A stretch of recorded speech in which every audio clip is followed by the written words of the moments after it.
মালিক ইয়াউমিদ্দিন, এই আল্লাহ একটা বিচারের দিন আসবে, তোমার সামনে দাঁড়াতে হবে।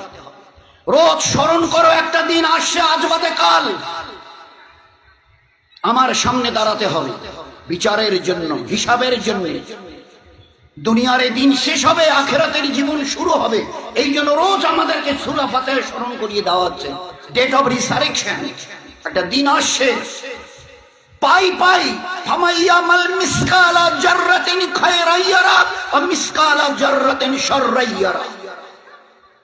চুল পরিমাণ, সামান্য তিল পরিমাণ যদি নেকি করে থাকো, তার বদলাও আমি কিয়ামতে দেব।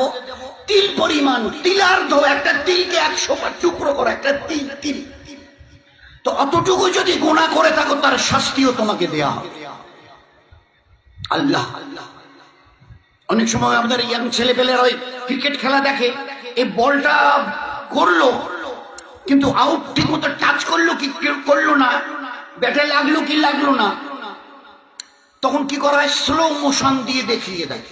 স্পিডটাকে ক্যামেরা খুব স্লো মোশন দিয়ে দেখিয়ে দেয়, এই যে বলটা আসছে যাচ্ছে, এই যে আসছে যাচ্ছে, স্টিকের মাথায় লাগছে কি লাগছে না। কিয়ামতের ময়দানে এর চাইতে সূক্ষ্ম হিসাব করে আল্লাহ দেখিয়ে দেয়। فأما من ثقلت موازينه فهو في عيشة راضية وأما من خفت موازينه فأمه هاوية। জীবনটাকে বুঝে আসিও, জীবনটাকে গড়ে আসিও, জীবনটাকে তৈরি করে আসিও, তছনছ করে আসিও না। فأما من ثقلت موازينه, মাওয়াজিনু ওজন, ওই দিন তোমাদের নেকি আর গুনাহ পাপ আর পূর্ণ ওজন করা হবে।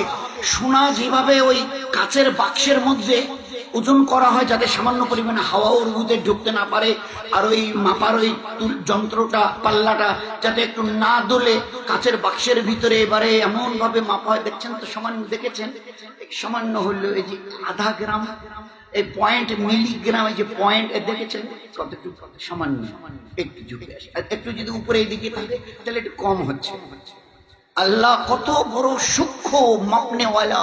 ফাআম্মা মান সাকুলাত মাওয়াজিনহু, ওজন করতে গিয়ে যদি তিল পরিমাণ নেকির পাল্লা ঝুঁকে যায়, ফাউম্মুহু এশাতের রাদিয়া, আমার রহমতের জায়গা জান্নাতে চিরদিনের জন্য তোমাদের পাঠিয়ে দেওয়া হবে। নেকির পাল্লা যদি সামান্য পরিমাণ ঝুঁকে যায়, ওই দিন তোমার জন্য জান্নাত, 8টা জান্নাতের দরওয়াজা খুলে দেওয়া হবে। ওই দিন বুঝবে খুশি কাকে বলে। ও আম্মা মান সাকুলাত মাওয়াজিনু, ওই ওজন করতে গিয়ে গুনার পাল্লা যদি সামান্য পরিমাণ ঝুঁকে যায়, ফা উম্মুহু হাবিয়া, তোমাকে হাবিয়ায় পাঠানো হবে। আল্লাহ জিজ্ঞাসা করছেন, ওয়ামা আদরাকা মাহিয়া, বলতে পারো হাবিয়াটা কি? বলো বলো, আমি যে বললাম যাদের গুনার পাল্লা একটু ঝুঁকে যাবে আমি ওদেরকে হাবিয়ায় পাঠাবো। হাবিয়াটা তোমার শ্বশুর বাড়ি, জামার বাড়ি, খালা শ্বশুর, মামা শ্বশুরের বাড়ি, বলো না। আল্লাহ নিজেই প্রশ্ন করার পরে নিজেই উত্তর দিচ্ছেন, নারুন হামিয়া, সে ভয়ঙ্কর জ্বলন্ত আগুনের কুণ্ড, যার রং, এখানে আগুন একটু জ্বালেন, ওইদিকে খড় নিয়ে গিয়ে এবারে আরো পরিষ্কার হবে, সবাই সবার মুখ দেখতে পাবে। জাহান্নামের আগুনের রং এত কালো যে মানুষটা জাহান্নামের লক্ষ বছর ধরে জ্বলছে সেও তার চেহারাটা কোনোদিন দেখতে পাবে। সে জাহান্নামের আগুন, তার তেজ আর তার কালার রং এত কালো যে মানুষটা নিজের চেহারা পর্যন্ত দেখতে পাবে।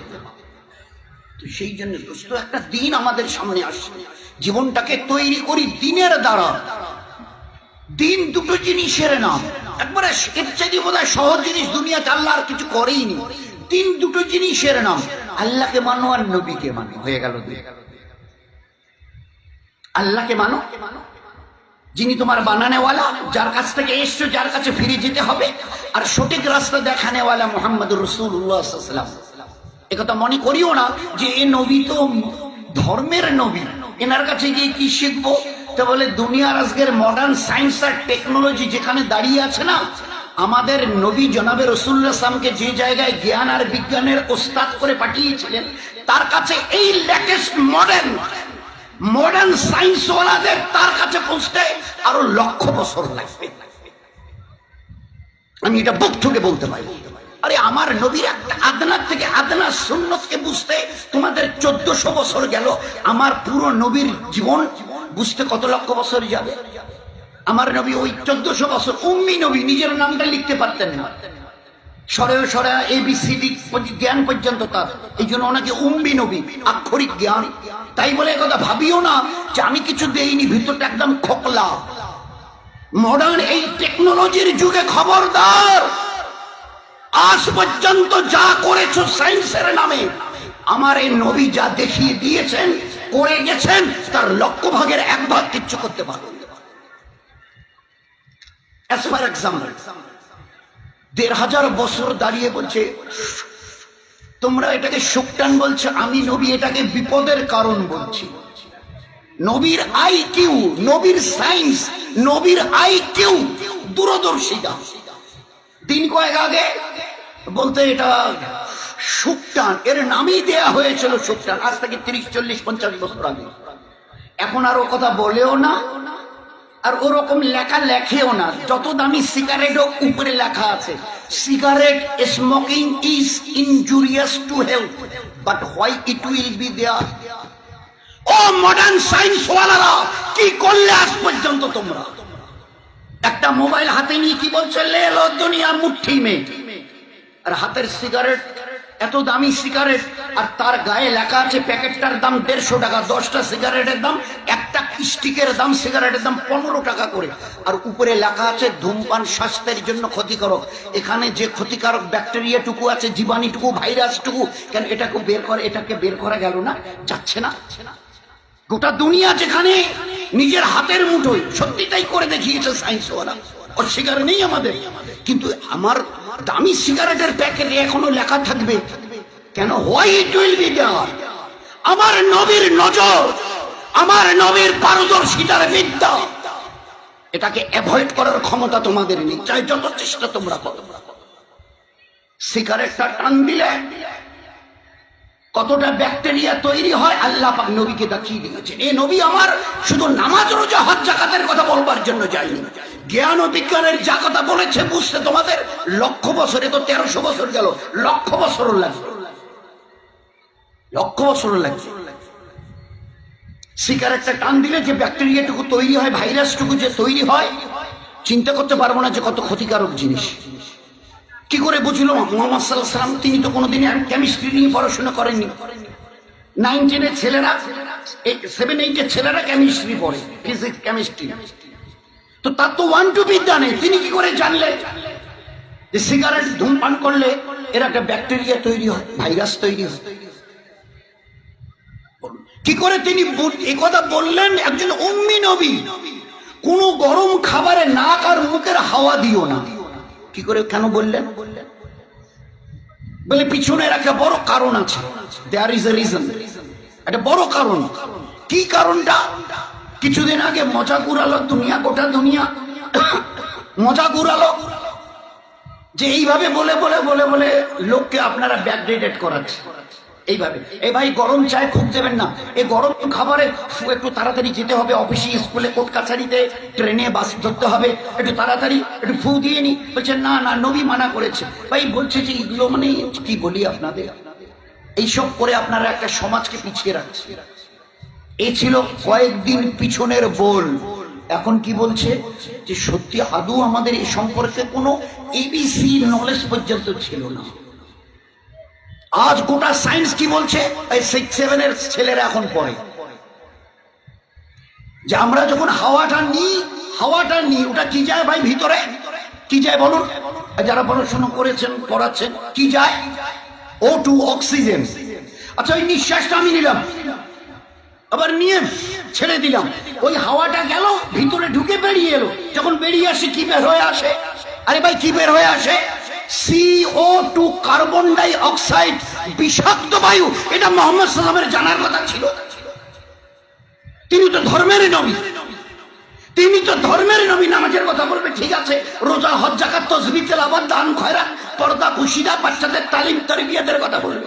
ইনি কি করে বুঝলেন যে হাওয়াটা টানছো মুখ অথবা নাক দিয়ে, অক্সিজেন ভিতরে গেল, যাচ্ছে, আর ওইটাই যখনই বেরিয়ে আসে সঙ্গে সঙ্গে কার্বন ডাই অক্সাইড নামের বিষাক্ত বায়ু?